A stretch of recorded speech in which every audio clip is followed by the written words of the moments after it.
History often begins in loud places. Great empires, massive armies, famous battles. But some of the most powerful stories begin quietly. In the far north of Europe, where the land meets the cold sea, there is a small stretch of earth. No towering mountains, no endless deserts. Just wind, water, and soil shaped by time. This is Denmark.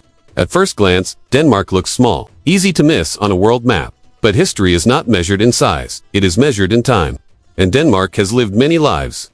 Long before it became one of the world's most peaceful and stable nations, this land was a place of survival, a place of warriors, a place of sailors who feared no horizon. This is not just the story of a country, it is the story of transformation. A story that begins in the shadows of ancient tribes, moves through the thunder of Viking longships, passes kings, crowns, and collapsing unions, and arrives in the modern age as a symbol of balance, welfare, and quiet strength. To understand Denmark today, you must travel back to a time before borders, before flags, before the name Denmark even existed. Imagine Northern Europe thousands of years ago. No cities, no written laws, no kingdoms, only forests, marshes, and icy coastlines. Small tribes lived here, farmers, hunters, and fishermen, people who depended entirely on the land and sea. Life was hard, seasons were cruel, and survival was never guaranteed. These early people did not know they were laying the foundation of a nation, but every tool they shaped, every settlement they built, and every tradition they passed down became part of Denmark's deep roots. This land taught its people one lesson above all others: adapt or disappear. That lesson would echo through Danish history for centuries. As time moved forward, iron replaced stone, and tribal societies slowly evolved. Power began to concentrate. Leaders rose, beliefs formed, gods were named, and then came the age that would forever define Denmark's image in the world. The Viking Age. When people hear the word Viking, they often imagine chaos, fire, and fear. And yes, the Vikings were warriors.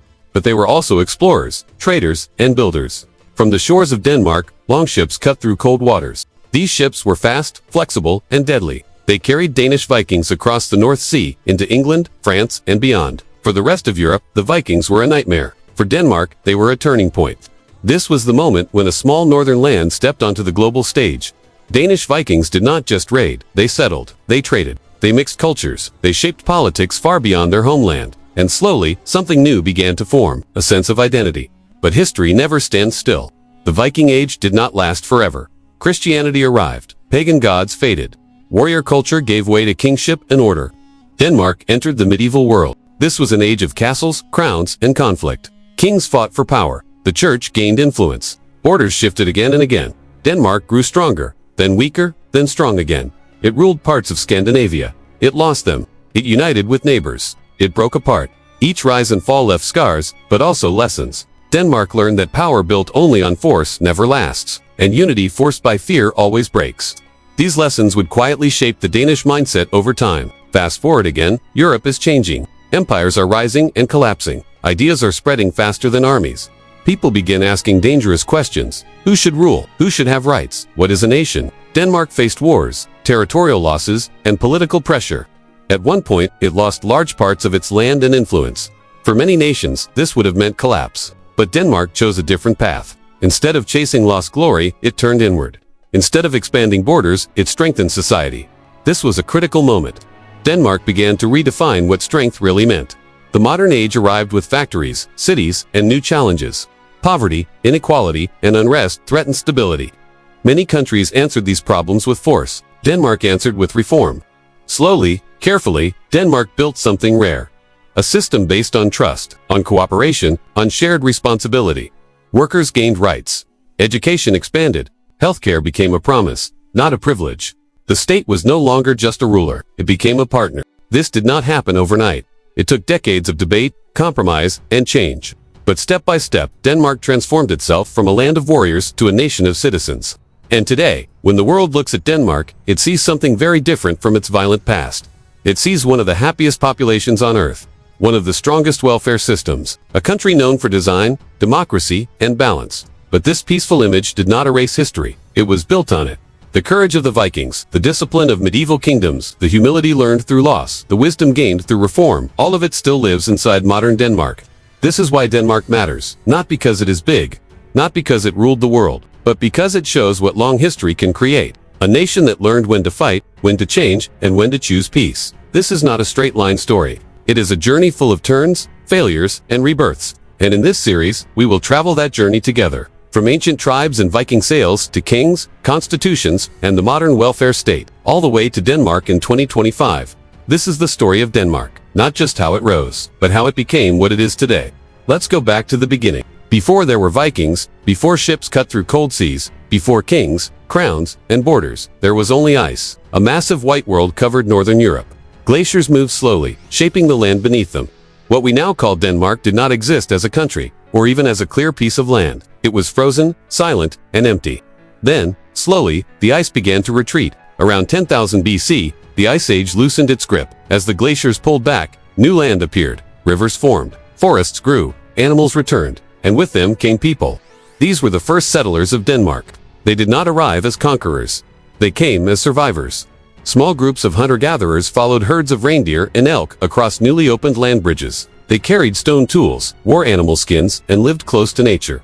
Every day was a test of endurance. They hunted when they could. They moved when they had to. They learned the land by heart.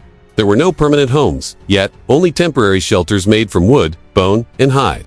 Fire was their greatest protection against cold and darkness. These people had no idea they were standing at the beginning of Danish history, but their footsteps were the first human marks on this land. As centuries passed, life slowly changed. The climate became warmer. Forests thickened. The sea levels rose, shaping Denmark into a land of islands and coastlines. This geography mattered. Water was everywhere. It provided food, travel routes, and protection. From the very beginning, the people of this land learned to live with the sea, not against it. During the Stone Age, tools became more advanced. Flint was shaped into sharp blades, arrowheads, and axes. Fishing nets appeared. Canoes were carved from tree trunks. Hunting was still essential, but gathering became smarter. People learned which plants could heal, which could feed, and which could kill. Slowly, camps turned into settlements. Families stayed longer in one place. Traditions formed. Stories were told around fires, passed from one generation to the next. Society was small, but it existed. Then came one of the biggest changes in human history: farming. Around 4000 BC, people in Denmark began to farm the land. They cleared forests, they planted crops, they domesticated animals like cattle, sheep, and pigs. This changed everything. For the first time, people could stay in one place permanently. Villages formed, homes became stronger, land became valuable. With farming came ownership.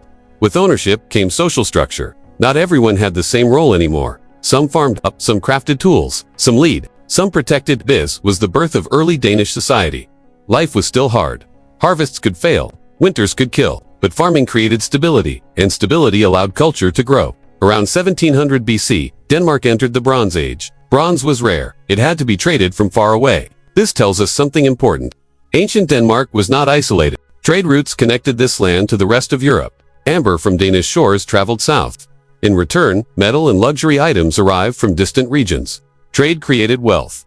Wealth created power. Leaders emerged. Not kings yet, but chiefs. People who controlled land, trade, and rituals. This was also an age of belief. People looked to the sky for meaning. The sun became sacred. Life and death were deeply connected to nature. One of the most powerful symbols of this time was burial. Across Denmark, large burial mounds were built. These were not simple graves. They were monuments. Important individuals were buried with weapons, jewelry, tools, and symbols of status. The mounds were placed high on the land, visible from far away. They were meant to be seen. These mounds told a story. They said, someone important lived here, someone powerful, someone remembered. Even today, thousands of these burial mounds still shape the Danish landscape. Silent reminders of ancient belief systems. Death was not the end, it was a passage. Around 500 BC, iron replaced bronze. Iron was harder to work with, but easier to find. This meant tools and weapons became more common. Society shifted again. Villages grew. Farming improved. Weapons became stronger. Conflict became more organized. This was no longer just survival. This was competition. The Iron Age laid the groundwork for tribal identities. Groups began to see themselves as distinct from others. Names, customs, and traditions became markers of belonging. This was the beginning of the Germanic world. By the early centuries AD, Denmark was home to Germanic tribes. They shared language, roots, customs, and beliefs with other tribes across northern Europe. Honor mattered. Loyalty mattered. Strength mattered. Society was built around kinship. Family was everything. Leaders were chosen by respect and power, not by divine right. Religion was deeply tied to nature and war. Gods represented thunder, fertility, and fate. These beliefs would later evolve into the Norse mythology we recognize today. But at this stage, it was raw, local, and deeply personal. There were no written laws, only spoken ones. Justice was decided in gatherings. Disputes were settled publicly. Reputation could save or destroy a person. This created a culture where actions mattered more than words. Despite their harsh reputation, these early societies were not closed off. Roman artifacts have been found in Denmark. Coins, weapons, and luxury goods traveled north through trade or diplomacy. The Romans never fully conquered Denmark, but their influence was felt. New ideas arrived. New technologies spread. New power dynamics formed. Denmark stood at the edge of the Roman world, close enough to learn, far enough to remain independent. This balance shaped Danish identity early on. At some point, symbols began to appear carved into stone, wood, and metal. Runes. These were not just letters, they were believed to hold power. Early runestones marked graves, claimed land, or honored leaders. Writing was rare and meaningful. Not everyone could read or carve runes. To leave a runestone was to say, "I was here." This mattered. These stones were the first written whispers of Danish history. By 700 AD, Denmark was no longer just scattered settlements. It was a network of tribes, connected by trade, bound by belief, hardened by environment. People knew the sea, they knew iron, they knew war and cooperation. They had leaders, they had traditions, they had stories. All the ingredients were there. The Viking Age did not appear suddenly. It was born from thousands of years of adaptation, struggle, and growth. The roots of Denmark were deep, and now, those roots were ready to rise. In the next chapter, these coastal people will look beyond their shores. Their ships will change. Their ambitions will grow, and the world will learn a new name to fear and remember. The Vikings are coming. The world did not see them coming. For centuries, Denmark had been quietly preparing, not through grand plans or written strategies, but through survival, tradition, and the slow shaping of a warrior culture. By the late 7th century, the people of Denmark were ready. They lived along coasts and narrow waterways. They understood the sea like a living thing. They built strong communities, forged iron tools, and followed gods who valued courage above all else. And then, something changed. The horizon became an invitation. The Viking Age did not begin with fire. It began with ships. Danish shipbuilders perfected a design that would change history. Long, narrow vessels made of oak. Light enough to move fast. Strong enough to survive open seas. Shallow enough to sail rivers. These long ships were not just transportation, they were weapons. With sails raised and oars beating in rhythm, Danish Vikings could appear without warning. One moment, the coast was quiet. The next, it was under attack. But raiding was only one part of the story. Vikings were not mindless destroyers. They were opportunists in a changing world. Europe was rich, divided, and poorly defended. Monasteries held gold but no armies. Kingdoms fought each other instead of guarding their shores. The Danes saw this weakness, and they acted. Life in Denmark was improving, but it was still harsh. Land was limited. Power was competitive. Younger sons often inherited nothing. Glory and wealth were hard to gain at home. The sea offered an answer. Across the water were new lands, rich towns, and endless possibilities. The risk was high, but for a Viking, risk was not something to avoid. It was something to embrace. So they sailed. In the late 700s, Danish Vikings began raiding foreign shores. At first, these attacks were small, fast strikes. Coastal villages, religious centers. They took gold, silver, food, and slaves. Then they vanished. Europe was shocked. These attackers did not behave like traditional armies. They did not claim land. They did not negotiate. They came, struck, and disappeared into the sea. Monks wrote of them as demons. Kings prayed for protection. Coastal towns lived in fear. The name Dane slowly became a symbol of terror. No land felt the impact of Danish Vikings more than England. What began as raids turned into invasions. By the mid-9th century, Danish armies arrived not just with ships, but with plans. They built camps. They overturned. They returned stronger each year. This was no longer hit-and-run warfare. This was conquest. Large parts of England fell under Danish control. A region known as the Danelaw emerged, where Danish rules, laws, and customs shaped daily life. Danish leaders ruled English towns. Scandinavian words entered the English language. Even today, many English place names trace back to Danish origins. This was power, and it proved something important. The Danes were not just raiders, they were rulers. South of Denmark, the Frankish Empire faced the same threat. Danish Vikings sailed up rivers like the Seine and the Loire, using their shallow ships to strike deep inland. Even Paris came under attack. Frankish kings tried to fight back. Often, they failed. In some cases, they paid the Danes to leave. In others, they offered land. One of these deals would create Normandy, ruled by Viking descendants. Again, the pattern repeated. Attack, adapt, settle. The Danes were shaping Europe without building an empire in the traditional sense. Their influence spread through fear, trade, and settlement. While raids captured attention, trade built lasting power. Danish Vikings were deeply connected to the Baltic Sea. They traded amber, furs, weapons, and slaves. They connected Scandinavia with Eastern Europe and beyond. Trade routes reached into the Islamic world. Silver coins from the Middle East have been found in Danish lands. This wealth changed society. Successful leaders gained followers. Armies grew, ships multiplied, power became centralized. Denmark was slowly transforming from a collection of tribes into a kingdom. Despite their fearsome reputation, most Danes were not raiding every year. Daily life was grounded and practical. Villages were built around long hamlets. Families lived together with animals under one roof during winter. Women managed farms, households, and trade. They held more power than women in many other European societies. Children learned early. Boys trained for combat. Girls learned survival, craft, and leadership. Everyone worked. Honor guided behavior. Reputation mattered more than gold. Cowardice could destroy a family's name for generations. This was a society built on respect and strength. Religion shaped every part of Viking life. The Danes worshipped gods who reflected their world. Odin, god of wisdom and war. Thor, protector with his hammer. Frey, god of fertility and peace. These gods were not distant. They were part of daily decisions. Sacrifices were made for good harvests, safe voyages, and victory in battle. Death was not feared.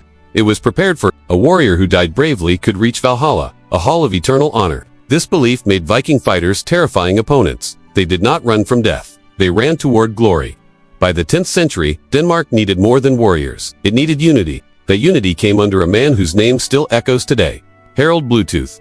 Harald was not just a Viking warrior. He was a king with vision. He united much of Denmark under one rule. He strengthened defenses. He built bridges and fortresses. Most importantly, he changed Denmark forever. Harald accepted Christianity. This was not an easy choice. Pagan beliefs were deeply rooted. But Harald understood power. He saw the future of Europe, and he chose adaptation over isolation. The famous Jelling stones, raised by Harald, marked this transformation. They declared Denmark unified and Christian.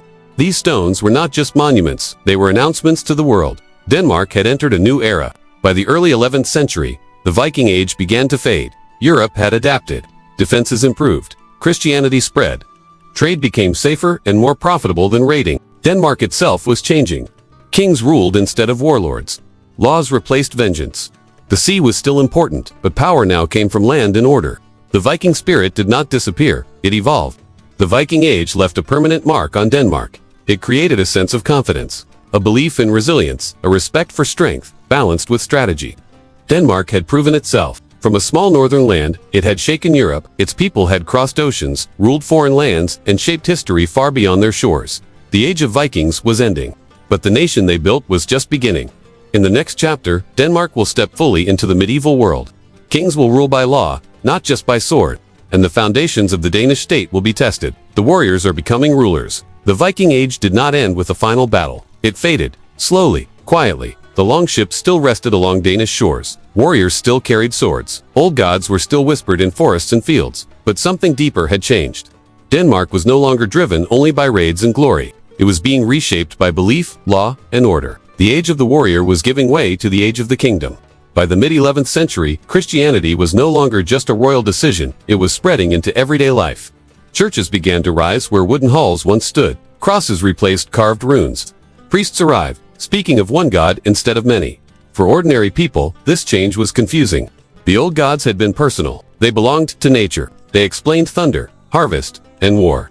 The Christian God felt distant at first, invisible, demanding obedience instead of bravery. But Christianity brought something powerful with it. Structure. The church did not come alone. It came with ideas that would transform Denmark forever. Written law, education, record-keeping. A connection to the wider European world. Kings quickly understood this. Christianity strengthened royal authority. A king, chosen by God, carried more legitimacy than one chosen only by strength. In return, the church gained protection, land, and influence. This relationship was not peaceful. It was a negotiation of power. Kings wanted control. Bishops wanted independence. Both wanted loyalty. And Denmark became the battleground between crown and cross. The Viking world had been built on personal loyalty. A leader ruled because people followed him. The medieval kingdom needed something different. Institutions. Denmark began organizing itself into regions. Taxes were collected. Laws were written down. Courts replaced blood feuds. Violence did not disappear, but it became regulated. This shift was painful. Old warrior families resisted royal authority. Local leaders challenged kings. Rebellions were common. But slowly, order began to take hold. Denmark was becoming a state. Medieval Danish kings were not absolute rulers. Their power was constantly challenged. By nobles, by the church, by rival claimants to the throne. Kings were elected, not automatically inherited. This created instability. Civil wars broke out again and again as different factions supported different kings. But each conflict pushed Denmark closer to centralized rule. Every victory strengthened the idea that Denmark needed one ruler, one law, and one faith. The church became Denmark's most powerful institution after the crown. Bishops controlled vast lands, monasteries became centers of learning and wealth. Clergy advised kings and shaped policy. Latin replaced runes in official records. Denmark was now part of Christian Europe. But the church did not simply serve the king. At times, it opposed him. Disputes over land, taxes, and authority often turned bitter. Kings were excommunicated. Bishops were imprisoned. These conflicts were not about faith alone. They were about control. For common people, medieval life was hard but predictable. Most Danes lived in villages. Farming was the center of life. Seasons ruled everything. A bad harvest could mean famine. The church marked time, birth, marriage, death. Festivals replaced old pagan rituals, but many traditions survived beneath Christian names. People still believed in fate, still feared spirits, still respected old customs. Change did not erase the past, it absorbed it. As Denmark stabilized, towns began to grow. Markets formed near harbors and crossroads. Craftsmen organized into guilds. Money replaced barter. Castles rose across the land, symbols of royal authority. Stone replaced wood. Defense became permanent. Denmark was no longer a loose collection of communities. It was a network, connected by roads, trade, and law. Denmark stood at a crossroads. To the north, Old Norse traditions still lived. To the south, powerful Christian kingdoms watched closely. Denmark had to balance identity with survival. Too much resistance meant isolation. Too much change risked rebellion. This tension defined medieval Denmark. By 1300, Denmark was no longer a Viking land. But it was not yet a strong medieval empire either. It was something in between. A kingdom learning how to rule itself. The warrior spirit still lived in Danish culture, but it was now guided by law, faith, and crown. The transformation had begun, but the hardest challenges were still ahead. By the 14th century, Denmark was no longer the land of Viking raiders. It was a kingdom. But being a kingdom was never easy. Kings sat on thrones made of stone, but their authority was fragile. Nobles still commanded armies. Bishops still challenged royal power. And beyond Denmark's borders, rivals waited. The crown had survived the transition from war bands to law. Now it would be tested by diplomacy, politics, and ambition. One of the boldest moves in Denmark's history came at the end of the 14th century. The kingdoms of Denmark, Norway, and Sweden united under a single crown. The Kalmar Union, established in 1397, was an experiment in Scandinavian politics. One monarch would rule all three nations, promising peace and collective strength. For Denmark, this was both a triumph and a trial. On paper, it created a northern empire. In practice, the union was fragile. Sweden resisted. Norway had its own interests. Denmark's kings had to balance power with diplomacy, not just the sword. Still, the union proved Denmark's ambition. It showed that this small northern kingdom could project influence far beyond its coasts. While kings negotiated power, towns were growing. Denmark's position along the Baltic Sea gave it a unique advantage. Merchants and craftsmen formed thriving towns along the coast. Goods flowed from the east and west, creating wealth and opportunity. But trade was not without competition. The Hanseatic League, a network of powerful German cities, controlled much of northern European commerce. Danish kings and merchants had to negotiate, bribe, and sometimes fight to maintain access to these trade routes. Cities like Aalborg, Copenhagen, and Rib became centers of commerce. Markets buzzed with life. Ships carried timber, fish, salt, and silver. Wealth from trade strengthened the crown, but also created tension with nobles who wanted their share. Denmark was no longer just a land of warriors. It was a kingdom of commerce, politics, and negotiation. Medieval kings were strong on paper, but on the ground, power was fractured.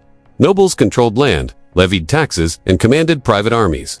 They resisted royal policies that threatened their autonomy. Sometimes, they rebelled outright. Civil wars were frequent.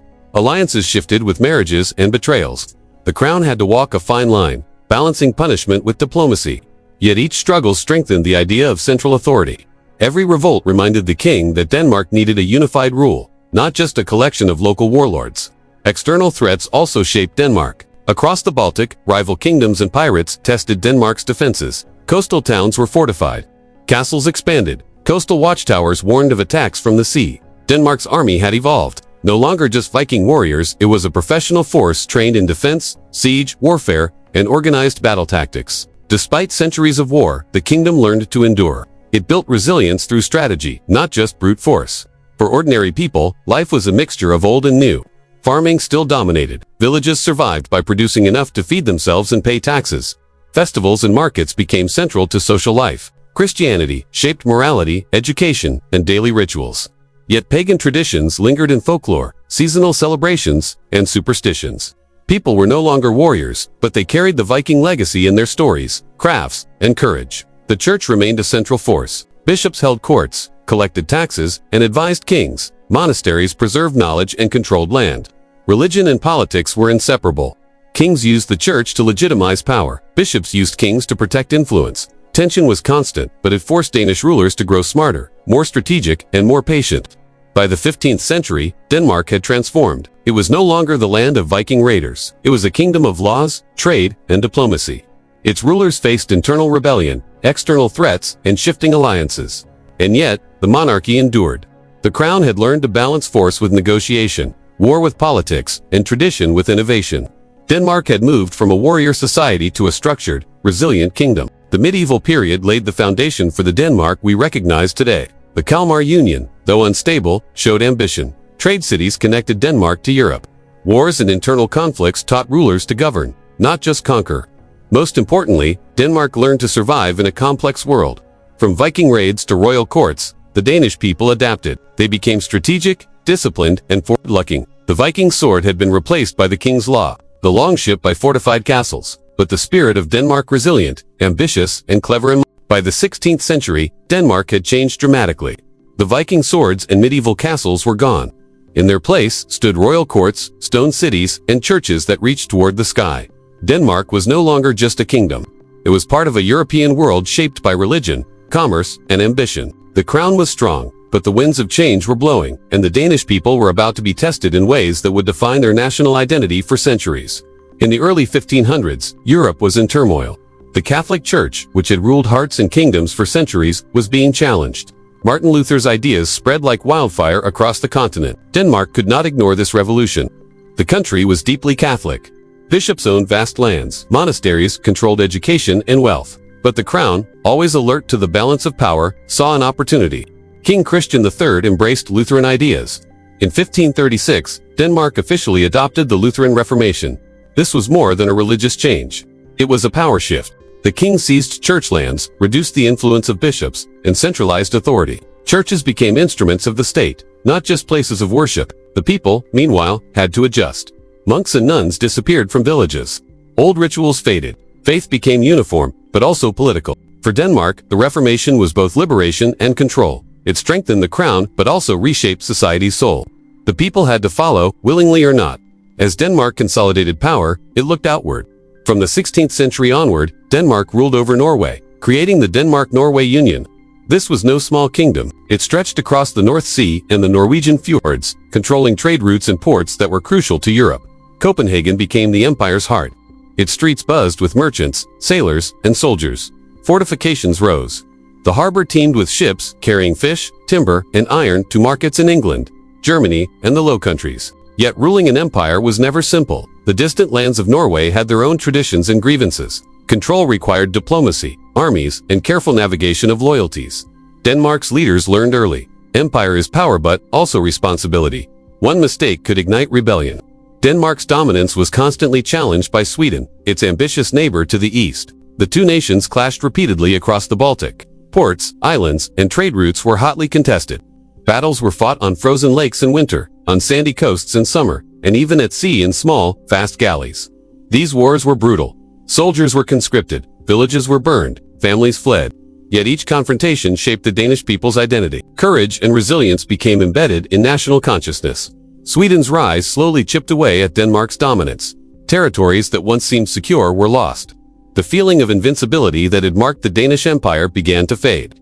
The 17th century brought setbacks that would define Danish history for centuries. In the 30 Years' War, 1618 to 1648, Denmark tried to assert power in northern Germany. The campaign was disastrous. Danish forces were defeated by more organized and technologically advanced armies. The losses were both military and financial. King Christian IV, a dynamic and ambitious ruler, attempted to maintain Denmark's influence through war, trade, and diplomacy. Yet each failure weakened the empire's grip. Territories were lost. Pride was wounded. The Danish people began to feel that something precious was slipping away. The empire that had dominated the north for centuries was no longer untouchable. In the midst of decline, Denmark underwent a radical transformation of governance. By 1660, after years of war, debt, and instability, the Danish crown moved toward absolute monarchy. For centuries, kings had negotiated with nobles and councils. Power had been shared and contested. But now, the king ruled with near-complete authority. Laws, taxes, and military decisions were centralized. Nobles were controlled, and dissent was punished. Absolute monarchy was both a solution and a symptom. It strengthened the crown. But it also marked a new stage in Denmark's history. The people's freedom was now defined by royal law, not tradition. The emotional impact on society was profound. The warrior ethos of independence and personal honor had to yield to the demands of a state. For ordinary Danes, life was a mixture of stability and fear. Farms produced crops for local survival and for empire taxes. Merchants thrived in Copenhagen and other port cities. Yet poverty was widespread. Famine struck unpredictably, and war raids or conscriptions could disrupt any family's life. Religion provided comfort. The Lutheran Church reinforced moral codes and social order, while old legends and stories persisted in villages, blending pagan echoes with new Christian faith. Families navigated this world with resilience. Children grew up learning about loyalty, obedience, and service both to crown and community. Courage remained a cultural value, even as the age of swords and raids had ended. Even as Denmark's empire faced a decline, a sense of national identity was emerging. The loss of territories and repeated wars forced the Danish people to reflect on what it meant to be Danish. Was it loyalty to the crown, courage in battle, faith in God, or endurance through hardship? It became all of these. Denmark's identity was forged in fire, a mix of glory and loss, ambition and humility. The people learned that power is fragile, but resilience is enduring. By 1650, Denmark had experienced the peak of its empire, the chaos of war, and the first waves of decline. The Reformation had reshaped faith, the Denmark-Norway Empire had risen. Sweden had begun to challenge dominance, and the crown had moved toward absolute power. The emotional arc was clear. Glory and pride had given way to caution, reflection, and adaptation. By the mid-17th century, Denmark was a kingdom in transition. The crown was strong. Absolute monarchy had taken root. Yet the echoes of glory from centuries past were fading. The lands that had once belonged to the Danish Empire were slipping through fingers hardened by war and ambition. This was the period when Denmark would learn the painful lessons of power, loss, and resilience. For decades, Denmark's most formidable challenge came from the east. Sweden, once a junior neighbor, had grown into a dominant regional power. The northern wars began. Battles raged across the Risund, the Danish Straits, and along the Baltic coast. Danish forces fought bravely, but Sweden's military innovations, discipline, and better resources gave them the advantage. Copenhagen watched in fear as Swedish armies advanced. Villages burned, farmers fled, and entire communities were displaced. Each loss cut deeper than land. It wounded pride. Denmark was no longer untouchable. The age of the empire was ending. In 1643, Denmark entered the Torstenson War against Sweden. At first, there was hope. The Danish army was experienced, the navy strong, but the campaigns ended in disaster. Sweden's general Lennart Torstenson outmaneuvered the Danish forces, capturing key towns and forcing Denmark to negotiate. The Treaty of Bromsebro 1645 resulted in Denmark losing territories including Jamland, Herjedalen, and Gotland. For ordinary Danes, this was more than a political defeat. These lands had been Danish for generations. Families were displaced, borders redrawn, pride shattered. This was the beginning of a slow but steady national decline. The mid-17th century brought further conflict. The Second Northern War, 1655 to 1660, pitted Denmark against Sweden once again. Denmark's ambitions collided with reality. Copenhagen was besieged. Lands were lost permanently in the Treaty of Roskilde 1658. Scania, Halland, Blekinge's integral Danish provinces were ceded to Sweden. The crown, though intact, had been humbled. Denmark's people faced uncertainty. Soldiers returned home, injured or broken. Farmers struggled to pay taxes on less land. Merchants saw their trade routes disrupted. The nation was learning that survival was now more important than conquest. Power is intoxicating. Loss is humbling. For the Danish people, the 17th century was a lesson in endurance. Pride, hurt, national identity was challenged. Stories from villages tell of families mourning their lost lands, of communities adapting to new borders, and of people trying to reconcile centuries of glory with the reality of decline. Yet, through hardship, resilience emerged. This was Denmark's defining trait. Strength now meant persistence, not expansion. Courage meant rebuilding, not raiding. Absolute monarchy consolidates power. Amid military losses, the crown moved decisively. In 1660, Denmark officially became an absolute monarchy under King Frederick III. The chaos of nobles challenging the crown was over. Power was centralized. Decisions were swift.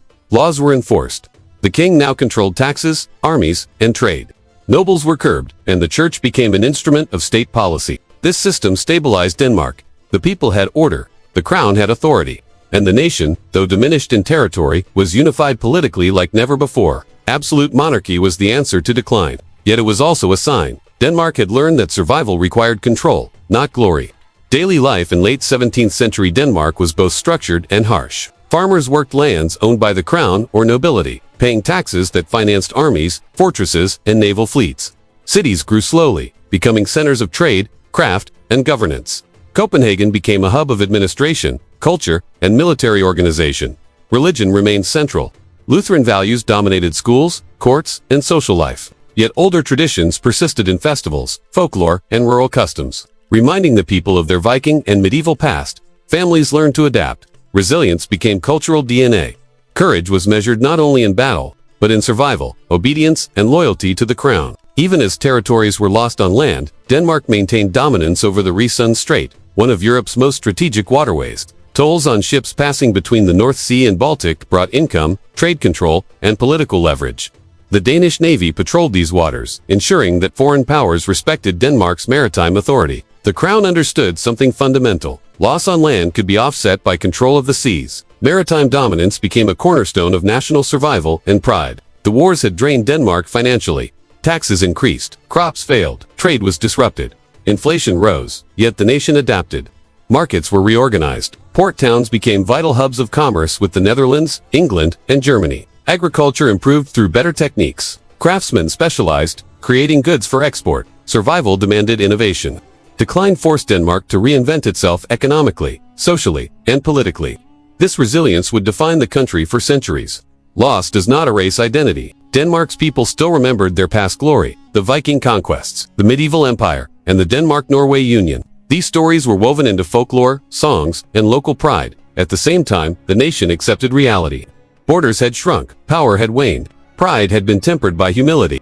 A new Danish identity emerged, one defined not by conquest, but by endurance, adaptation, and resilience. It was a quiet strength, a national soul tempered in fire, and shaped by loss. The 17th and 18th centuries taught Denmark a harsh truth. Greatness is temporary. Power can fade. Borders are fragile. Yet a nation's spirit is enduring. The Danish people learned to survive through unity, law, and faith. They learned that identity was not just in land or army, but in culture, adaptation, and loyalty to one another. The age of Vikings and medieval kings had ended. The age of empire had reached its peak and fallen. Absolute monarchy offered stability, but it also demanded obedience. Denmark was smaller, humbled, but still strong. By 1800, Denmark had transformed completely. The crown was absolute. Territories had been lost, but the state endured. Trade, culture, and law defined daily life. The people had learned resilience and loyalty. The nation's identity was no longer measured by how far its armies could reach, but by how well it could survive, adapt, and preserve its culture. The emotional journey from power to decline created a Denmark that was both wise and resilient. It understood the value of strategy, law, and unity. The nation that once feared nothing, now feared little but knew patience, endurance, and adaptation were true strength. The story of Denmark from empire to decline is more than history. It is a story of human emotion, of pride and loss, of glory tempered by humility. It is the story of a nation learning to survive when conquest no longer defines it. The 19th century dawned with uncertainty. Denmark, once a proud empire, a nation of Vikings and medieval kings, had been humbled. Its borders were smaller, its influence diminished. Yet beneath the quiet streets of Copenhagen, the rugged villages of Jutland, and the windswept coasts of the islands, something new was stirring. This was the era when Denmark would begin its transformation not through conquest, but through ideas, reform, and resilience. The world was changing, and Denmark could not remain untouched. By the early 1800s, the Industrial Revolution was spreading across Europe. Steam engines, mechanized tools, and railways were reshaping economies. Denmark, though slower than England or Germany, embraced innovation gradually. Small towns became hubs of production. Textiles, shipbuilding, and food processing industries grew. Ports like Copenhagen and Aarhus saw ships loaded with grain, butter, and bacon bound for foreign markets. Denmark's fertile land fed not only its own people but much of Europe. Life changed for ordinary Danes. Farmers still worked the soil, but industrial jobs began to emerge. Children learned new trades. Education became increasingly valued not just for the elite, but for common citizens. Denmark was slowly moving toward a modern, educated society. The 19th century was also an age of ideas. Revolution and reform swept Europe, challenging monarchies and demanding representation. Denmark felt the pressure. In 1849, after decades of debate, the Danish monarchy accepted a constitution. Absolute rule ended.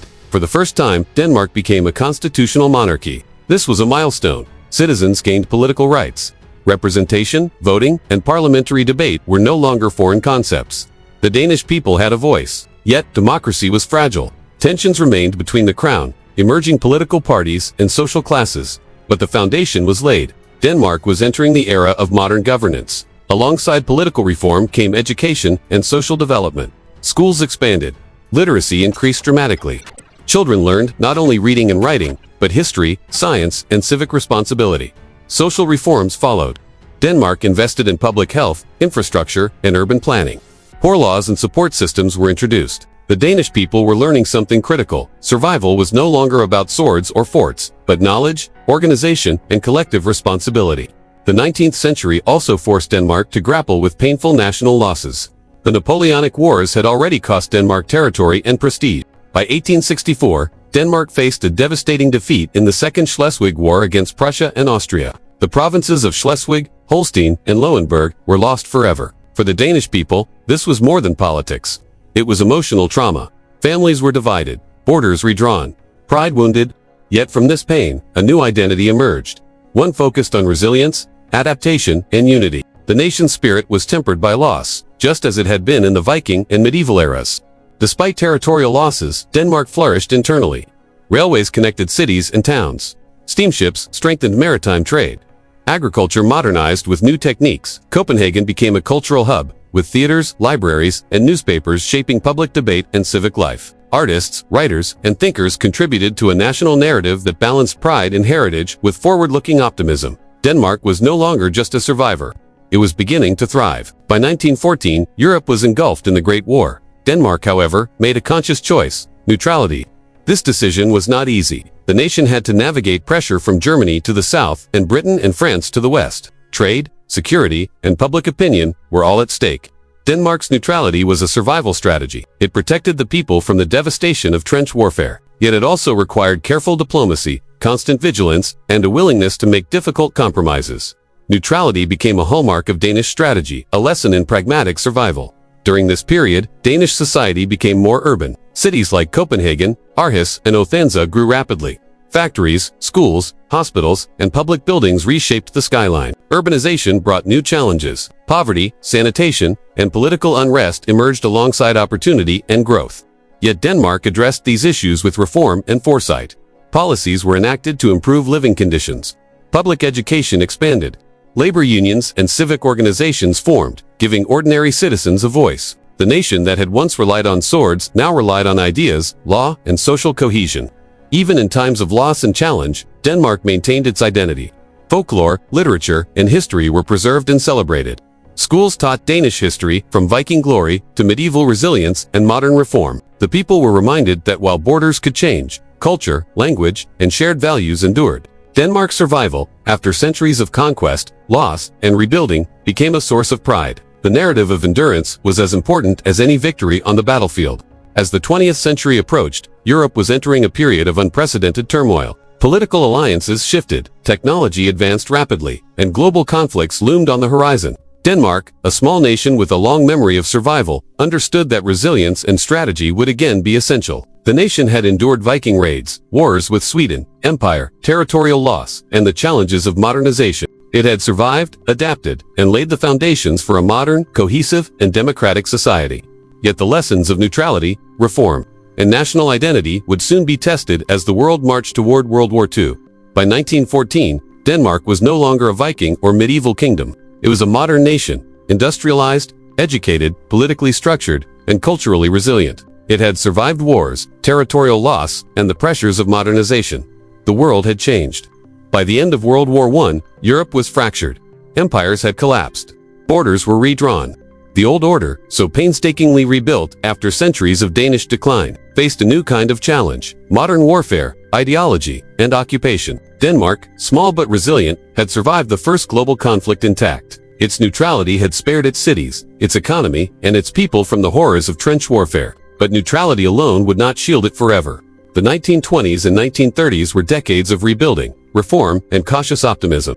The Danish government focused on improving infrastructure, education, and social welfare. Schools taught science, history, and civic responsibility. Public health programs reduced disease and mortality. Roads, bridges, and railways connected towns to cities, linking the nation physically and culturally. Denmark's population grew more urban, but rural life still thrived. Farms modernized with mechanized equipment, increasing efficiency. Yet traditional values remained strong. Hard work, community loyalty, and resilience continued to define Danish culture. Politically, the nation practiced parliamentary democracy, balancing the monarchy with elected officials. Citizens were increasingly engaged in governance. Denmark had become modern in organization, progressive in thought, but cautious in foreign policy. Neutrality remained a guiding principle. The horrors of World War I had taught a painful lesson. Survival depended on prudence, strategy, and unity. By the late 1930s, Europe again teetered on the edge of war. Germany, now under Hitler, was aggressive and expansionist. Denmark, directly south of the Danish Straits and bordering Germany, faced an existential threat. The government knew it could not rely solely on diplomacy. Military preparation was modest but strategic. Fortifications were improved. The navy patrolled the coast. Yet the reality was clear. Denmark could not match Germany in sheer force. The nation braced itself for what was coming. April 9, 1940, Nazi occupation. The invasion came swiftly. German forces crossed the border on April 9, 1940. Denmark was overwhelmed in hours. Cities were occupied. The government faced a brutal decision: resist and face destruction, or cooperate under strict conditions to protect the population. Denmark chose a path of pragmatic survival. The government remained in place, albeit under German supervision. Daily life continued. Schools remained open, and citizens were largely protected from mass violence. Factories operated, food distribution continued, and cultural life persisted under censorship. For many Danes, this period was a tense mixture of fear, uncertainty, and quiet resistance. Pride was wounded, but survival remained paramount. Life during the occupation was a daily balancing act. Families whispered warnings at night, farmers hid resources, and citizens adapted to curfews and rationing. Copenhagen's streets were quiet but tense. The Danish people learned to live with invisible constraints, watching neighbors, navigating occupation laws, and quietly preserving dignity. Despite fear, communities stayed connected. Churches provided spiritual support. Schools became places of hope and continuity. Folk traditions, stories, and songs carried the cultural memory of Denmark's past, reminding citizens of Viking courage, medieval resilience, and survival through empire and decline. This was not a time of glory, it was a time of endurance. Even under occupation, Danish pride could not be fully subdued. Groups of citizens began to resist in small but impactful ways. Sabotage of German operations, hiding of Jewish families, and underground newspapers spread hope and information. These acts were dangerous. Many paid with their lives. Yet the resistance was a powerful reminder that Denmark's identity was not just survival, it was courage, integrity, and collective responsibility. The Danish people had survived empires, wars, occupation, and loss. Now, even under occupation, they found ways to assert their dignity and moral authority. One of the most remarkable stories of this era was Denmark's protection of its Jewish population. In 1943, when Germany ordered the deportation of Danish Jews, ordinary Danes acted swiftly. Fishermen, farmers, and citizens helped ferry thousands across the Øresund Strait to neutral Sweden. It was a small nation performing a massive act of humanity. Courage, organization, and moral clarity allowed Denmark to save the majority of its Jewish citizens. This was Denmark at its finest, not through empire or military might, but through collective action, strategy, and ethical courage. Even as occupation threatened the nation's autonomy, Danish culture endured. Newspapers operated under censorship but kept people informed. Artists, writers, and musicians found subtle ways to preserve national identity and morale. Folk traditions, storytelling, and education carried the memory of centuries of survival and adaptation. The Danish people understood a profound truth. Identity is not just land, borders, or armies. It is culture, values, and resilience. Denmark's liberation in 1945 was both a relief and a moment of reflection. The nation had survived, but it had changed. Cities had been occupied. Society had endured fear, uncertainty, and moral dilemmas. Yet Denmark emerged with its institutions intact, its people alive, and its national identity strong. The war had reinforced centuries-old lessons. Survival requires adaptation, strategy, and unity. Courage is measured not only on the battlefield, but in daily choices to protect life, dignity, and community. By 1945, Denmark had completed a remarkable transformation, from Viking raids to medieval kingdoms, from empire in decline to constitutional monarchy. From occupation and loss to resilience and moral courage, the nation's identity was now firmly rooted in democracy, education, social welfare, and ethical responsibility. Borders could be challenged. Armies could fail, but the Danish spirit, the enduring combination of courage, intelligence, and adaptability, remained intact. This was the foundation of modern Denmark. Small in size, yet formidable in resilience. Quiet in power, yet proud in identity. Denmark's journey from 1800 to 1945 is a story of survival against all odds. Industrialization transformed daily life. Reforms strengthened society and government. Neutrality and diplomacy allowed survival during global conflicts. Moral courage shone brightly during Nazi occupation. The nation that once relied on Viking longships now relied on education, diplomacy, and collective action. The lessons of centuries' adaptation, resilience, and unity were embedded in the modern Danish soul. Denmark had risen again not as a conquering empire, but as a modern, sovereign, and morally resilient nation. The story of modern Denmark is not one of brute force, conquest, or territorial ambition. It is a story of endurance, moral courage, and nation-building. From the Industrial Revolution to World War II, Denmark survived storms that would have destroyed lesser nations. Through reform, education, and collective action, it forged a modern identity rooted in resilience, ethics, and unity. And as the 20th century closed, Denmark stood ready not just to survive but to thrive in a rapidly changing world. The war was over, Europe lay in ruins. Cities burned, economies shattered, and millions mourned lives lost. Denmark, small and battered, emerged relatively intact but scarred by occupation and fear. Its people had survived decades of trials from Viking raids to empire, decline, and the horrors of Nazi occupation, but the world had changed. Now, a new era began. The era of reconstruction, innovation, and global integration. The first challenge after 1945 was simple yet monumental. Rebuild Denmark. Factories had to resume production. Infrastructure needed repair. Housing shortages left thousands cramped in damaged apartments. Yet the Danish people approached reconstruction with the same resilience that had carried them through centuries of hardship. Copenhagen became a center of innovation. Railways were repaired. Ports reopened. Education expanded to meet the needs of a modern economy. Farmers used improved techniques and machinery, increasing productivity and supporting the nation's recovery. Recovery was more than physical, it was emotional. A nation that had endured occupation, fear, and loss needed to restore confidence, hope, and national pride. Danish leaders understood that survival alone was not enough. Denmark had to thrive. In the 1950s and 1960s, Denmark embarked on an ambitious experiment, the creation of a modern welfare state. Healthcare, education, pensions, and social support were expanded. The government invested in housing, unemployment protection, and public services. Citizens were no longer left vulnerable to illness, poverty, or old age. This model became a defining feature of Denmark's identity. Equality, trust, and social cohesion were not abstract ideals, they were policy, built into the structure of society. For ordinary Danes, life improved dramatically. Children received free education. Healthcare became accessible to all. Communities were safer and more prosperous. A nation that had once relied on swords and survival now relied on collective responsibility and trust. Denmark's survival and prosperity depended not only on internal strength but also on international partnerships. In 1949, Denmark became a member of NATO, joining other European nations and the United States in a collective defense pact. This was a strategic choice. Denmark's security was now tied to alliances, ensuring that small size did not mean vulnerability. Later, Denmark joined the European Economic Community, the precursor to the European Union. In 1973, this decision tied the Danish economy, trade, and policy to a broader European framework. Membership in NATO and the EU was not just political, it was cultural. It reinforced Denmark's modern identity as a peaceful, cooperative nation committed to stability, democracy, and global engagement. The late 20th century brought a technological revolution, and Denmark was ready. From shipping and renewable energy to pharmaceuticals and IT, Danish industries adapted quickly. Companies invested in research. Universities became centers of innovation. Copenhagen and Aarhus emerged as hubs for entrepreneurship, combining traditional expertise with cutting-edge technology. The maritime tradition that had carried Vikings across oceans now transformed into advanced shipping, energy, and logistics. Denmark became a leader in wind energy, sustainable agriculture, and environmental innovation. This technological leap was not only economic, it was cultural. Danes learned to embrace science, efficiency, and global competition without losing their commitment to equality and quality of life.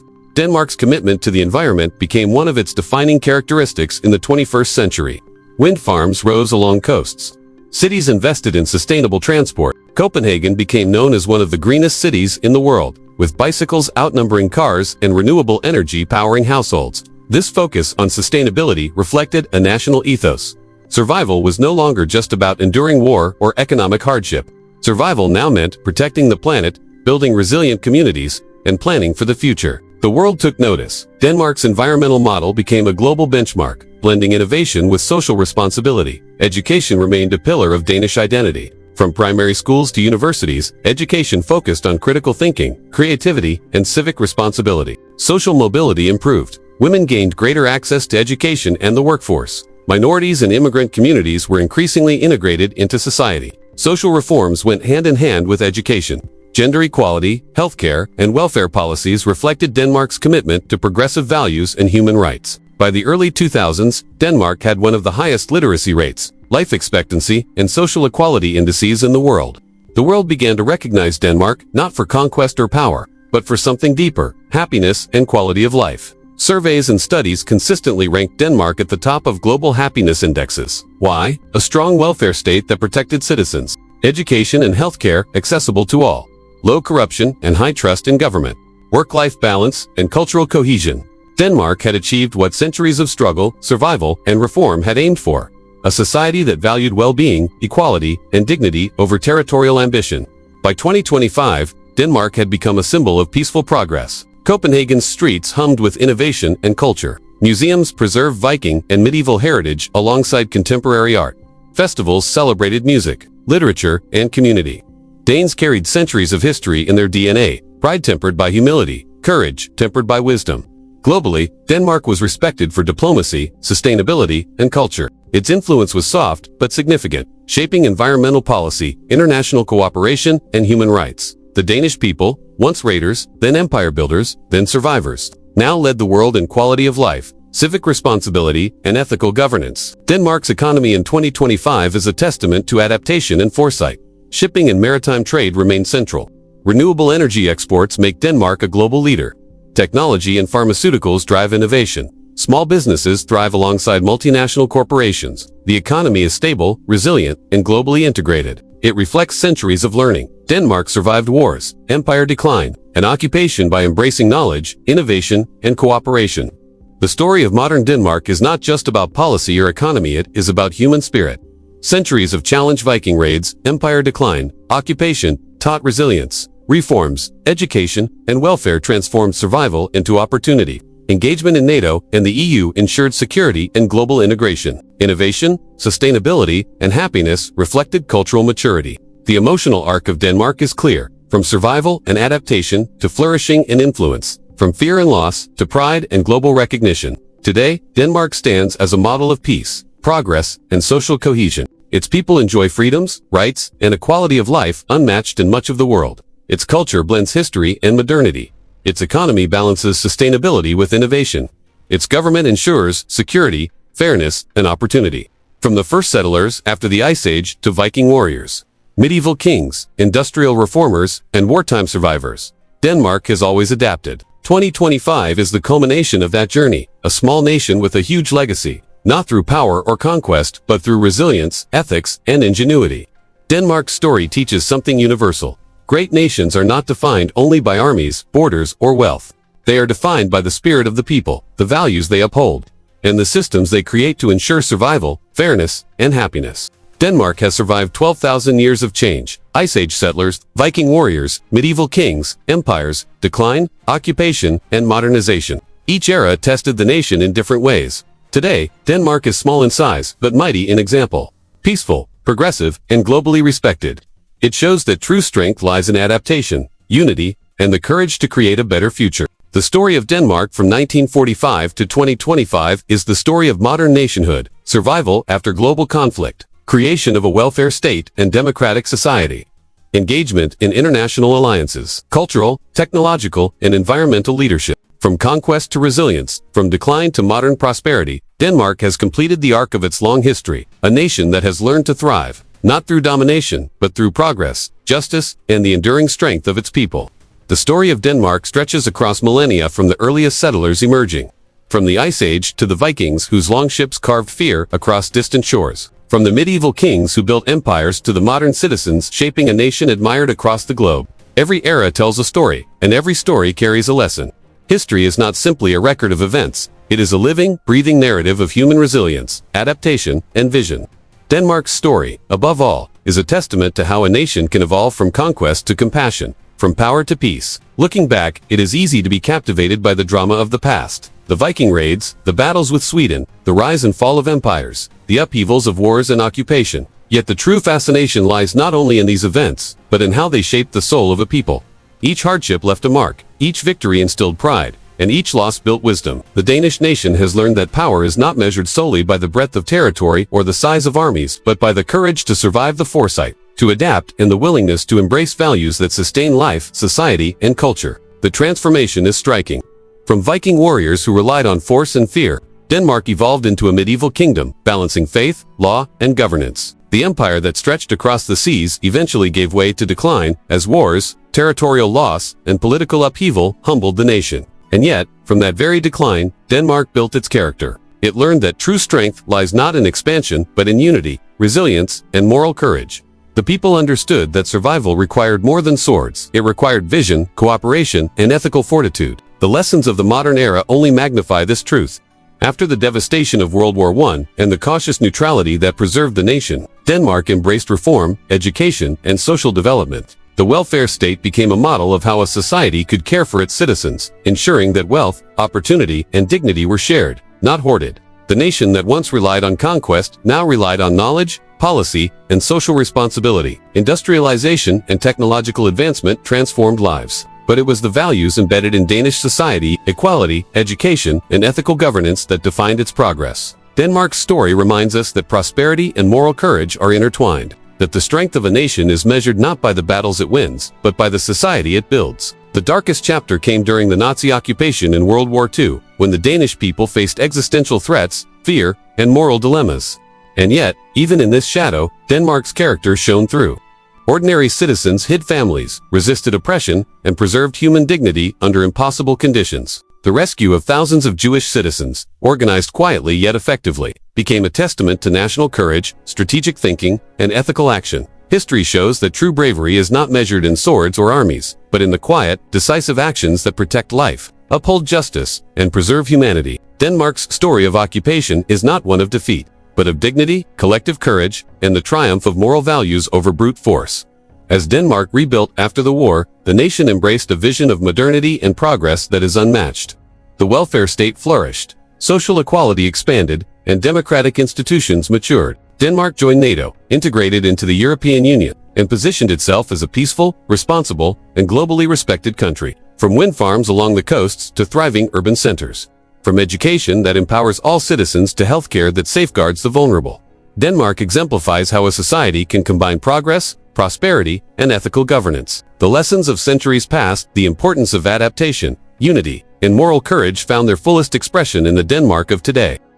Denmark in 2025 is more than a nation. It is a living narrative of resilience and learning. The streets of Copenhagen, Aarhus, and Odense hum with life, culture, and innovation. The nation leads in sustainability, renewable energy, and social cohesion. Its citizens enjoy a quality of life that reflects not only economic success, but a deep commitment to equality, ethics, and collective well-being. History lives in its museums, its schools, its festivals, and its everyday life. The story of Vikings, medieval kings, wars, decline, and modern reform is woven into the very fabric of the nation, reminding citizens and observers alike that survival and progress are inseparable from culture, values, and vision. And yet, this story is not merely about Denmark, it is about the universal journey of societies and individuals. It teaches that true power is not in domination, conquest, or wealth, but in the courage to rebuild, the wisdom to learn from mistakes, and the foresight to create a society that values life, justice, and opportunity. It reminds us that challenges, whether war, occupation, loss, or social upheaval, are not endpoints, they are lessons, shaping the future and forging identity.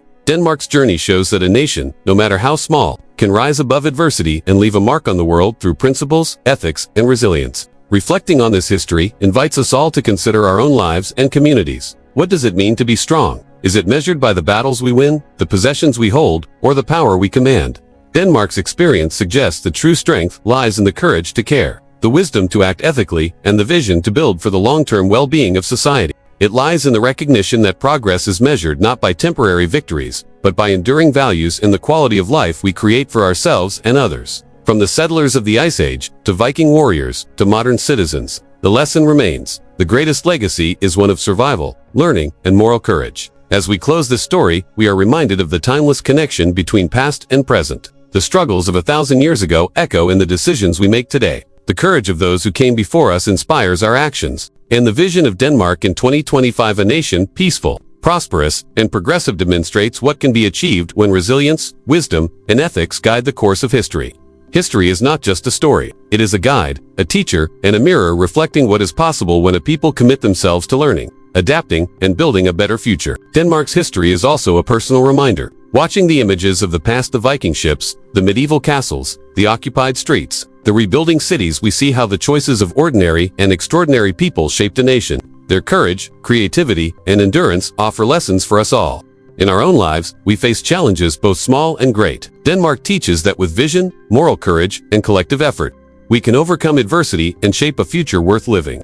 And so, as we end this journey through time, I invite you, the viewer, to reflect on these lessons, to carry them forward, and to appreciate the depth of history in shaping modern society. Like Denmark, we can learn that power is temporary, glory is fleeting, but values, ethics, and resilience endure. Every choice matters, every action leaves a mark, and every generation has the opportunity to shape a brighter, more just, and sustainable world. If you have enjoyed this journey through Denmark's history, from ancient settlers to modern nationhood, I encourage you to like this video and subscribe to the channel. By doing so, you help share not only Denmark's story, but the lessons embedded in history, lessons that teach us how societies grow, survive, and thrive. And as you look at the images of the past, remember that they are more than pictures. They are mirrors reflecting courage, resilience, and the enduring human spirit. Denmark's history teaches us one final, profound truth. True power is not in armies, empires, or conquest. True power lies in the ability to learn from the past, protect and uplift society, and create a future defined by justice, peace, and progress. The nation's journey from raiders and warriors, through empires and decline, to modern democracy, welfare, and global influence, reminds us that endurance, courage, and ethical action are the most potent forces in history. As the sun sets over Copenhagen and the wind blows along the coasts, we are reminded that Denmark is small in size but monumental in example. Its story is not just a lesson in history, but a blueprint for humanity. From the challenges of the past to the possibilities of the future, Denmark shows that societies and individuals grow strongest when guided by courage, wisdom, and compassion. This is the legacy of Denmark, a nation that has learned to turn the trials of history into the triumphs of peace, ethics, and progress. And this is the message for all of us. No matter the struggles we face, with resilience, vision, and care, we too can create a future worth celebrating, just as Denmark has done for centuries.